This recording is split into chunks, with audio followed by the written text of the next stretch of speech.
Selamat pagi Bapak Ibu yang dikasihi Tuhan. Berjumpa kembali di dalam menu sarapan firman, makanan yang sesungguhnya buat hidup, yang membuat hidup benar-benar hidup. Kita memasuki tahun baru, tapi karena Natal tahun baru bergandengan, saya tidak salah juga saya rasa untuk sedikit menarik mundur dari Natal, dari peristiwa Natal yang tentu akan bisa bekalnya kita bawa menjelang sepanjang tahun baru ke depan. Kita baca Yesaya 9 ayat 5 dan 6. Yesaya 9 ayat 5 dan 6. Sebab seorang anak telah lahir untuk kita, seorang putra telah diberikan untuk kita. Lambang pemerintahan ada di atas bahunya, dan namanya disebutkan orang Penasehat, Ajaib, Allah yang perkasa, Bapa yang kekal, Raja damai. Besar kekuasaannya dan damai sejahtera tidak akan berkesudahan di atas tahta Daud dan di dalam kerajaannya. Karena ia mendasarkan dan mengokohkannya dengan keadilan dan kebenaran dari sekarang sampai selama-lamanya. Kecemburuan Tuhan semesta alam akan melakukan hal ini. Yang kita mau ambil itu damai sejahtera, karena damai itu kita butuhkan kapan saja, tentu termasuk sepanjang tahun baru ke depan. Kita ingin walaupun dunia bergoncang-ganjing, tapi kita tetap bisa damai sejahtera di dalam semua keadaan yang tidak menentu.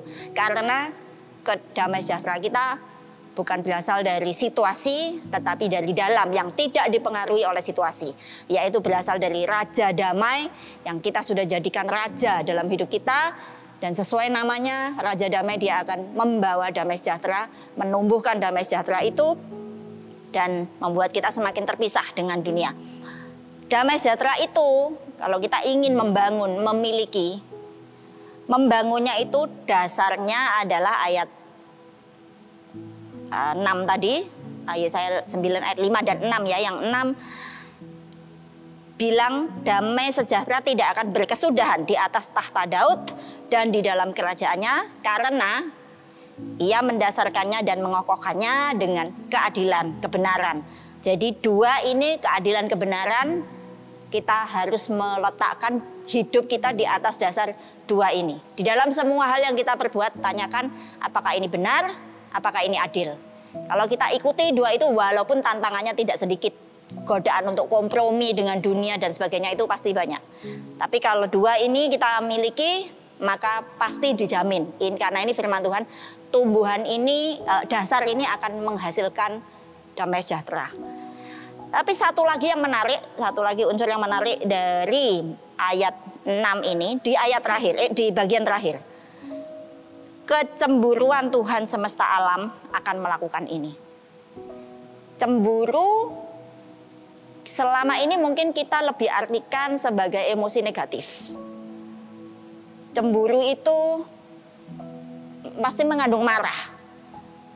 Marah yang lebih spesifik, bukan sekedar hanya marah gitu. Marah itu biasanya karena terjadi ketidakadilan, atau karena kita merasa ada batas-batas kita itu dilanggar, itu biasanya menimbulkan marah. Tapi cemburu lebih spesifik lagi, biasanya berkaitan dengan pasangan hidup. Kalau dia mulai main-main dengan orang lain, nah kita di situ akan dibakar api cemburu, karena kita merasa ini milikku, jangan diutak-utak. Nah, itu beda ya dengan ini kecemburuan dari Tuhan. Khususnya di sini ayatnya ngomong kecemburuan Tuhan. Beda dengan iri ya. Iri itu kita bolehlah memisahkan sedikit. Walaupun ini mirip, tapi kita sedikit membedakan. Iri itu marah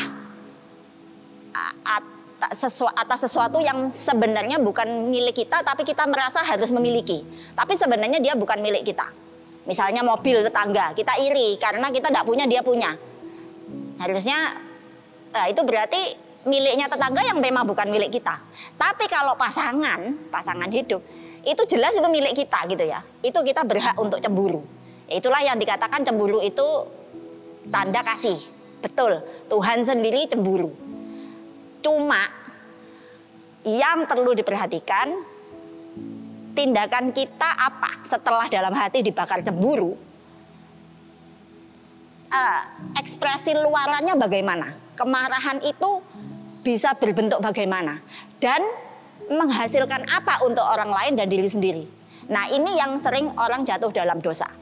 Karena cemburu itu biasanya mengakibatkan emosi, tadi saya bilang emosi negatif, tapi sebenarnya bukan negatif juga. Cuma apa itu ekspresinya itu ya, kelanjutannya, menyikapinya itu yang biasanya ngawur gitu. Karena dibakar api cemburu, biasanya ngawur, biasanya bersifat merusak, biasanya merusak pasangan maupun diri kita.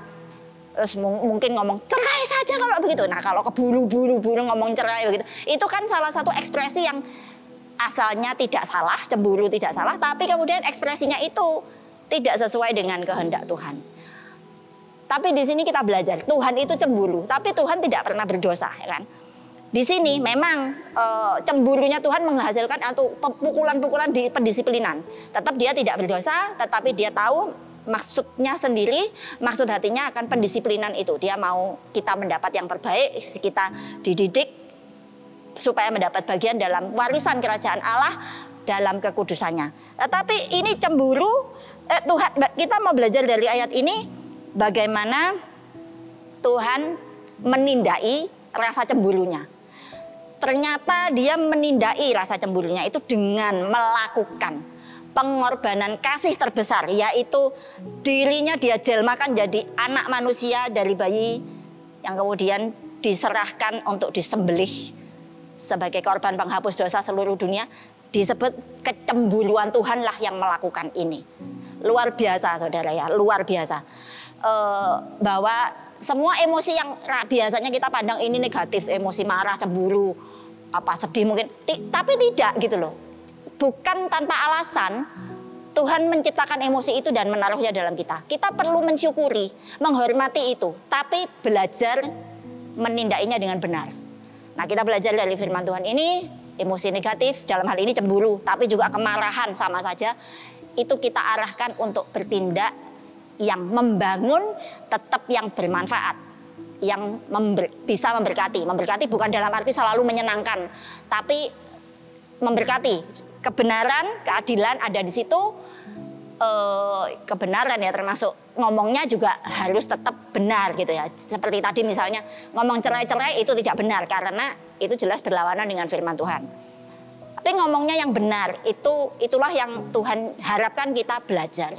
Jadi sepanjang tahun ke depan kita yang ingin mengalami damai sejahtera, kita mau belajar ini. Kalau kita punya emosi negatif, tanya Tuhan, ajari saya menggunakan emosi ini untuk membangun, untuk memberkati, dan bukan merusak. Dengan demikian maka kita terus bertumbuh, menjadi lebih dewasa dalam mengelola emosi, mengelola konflik, dan sebagainya. Demikian firman Tuhan. Selamat tahun baru 2024. Tuhan Yesus memberkati sepanjang tahun dengan pertumbuhan-pertumbuhan ilahi dalam kita. Amin.